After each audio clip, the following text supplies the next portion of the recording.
പാകിസ്ഥാൻകാരുടെ സ്വഭാവം ചൊറിഞ്ഞ് വഴക്കുണ്ടാക്കുക എന്നുള്ളതാണ്. ഇസ്രായേലിലെ ഹമാസ് ചെയ്ത പോലെ.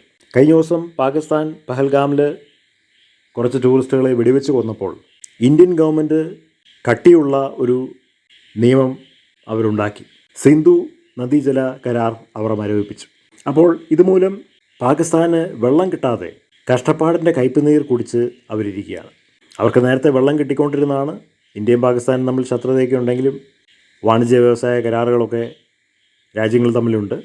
അപ്പോൾ അതിന് കടകവിരുദ്ധമായിട്ടാണ് ഇപ്പോൾ ഇന്ത്യ ഒരു തീരുമാനമെടുത്തിരിക്കുന്നത്. അതുകൊണ്ട് രൂക്ഷമായ ജലക്ഷാമമാണ് പാകിസ്ഥാനിലുള്ളത് എന്നാണ് പറയുന്നത്.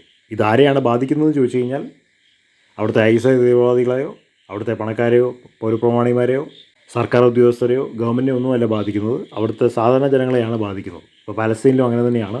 ഹമാസ് ഇസ്രായേലിലേക്ക് കയറി ചൊറിഞ്ഞപ്പോൾ ഇസ്രായേൽ ബോംബിടുന്നത് സാധാരണക്കാരുടെ വീടുകളുടെയും കെട്ടിടങ്ങളുടെയും മേലെയാണ്. അത് ബാധിക്കുന്ന മുഴുവൻ സാധാരണക്കാരെയാണ്. അപ്പോൾ ഒരാൾ ചൊറിയാൻ പോവും, മറ്റൊരാൾ പണിയും കൊടുക്കും. ഇപ്പോൾ പാകിസ്ഥാനും ഇന്ത്യയും തമ്മിലുള്ള പ്രശ്നത്തിൽ ദുരിതം അനുഭവിക്കുന്നത് സാധാരണക്കാരാണ്. അതെപ്പോഴും അങ്ങനെ തന്നെ ആയിരിക്കുമല്ലോ. സാധാരണക്കാരാണ് എല്ലാവിധ കഷ്ടപ്പാടിൻ്റെ കയ്പുനീരും കുടിക്കുക. കാരണം എല്ലാം അവരുടെ തലയിലോട്ടായിരിക്കും അവസാനം വെച്ച് കിട്ടുന്നത്. അപ്പോൾ അതാണ് പാകിസ്ഥാനിൽ സംഭവിച്ചിരിക്കുന്നത്.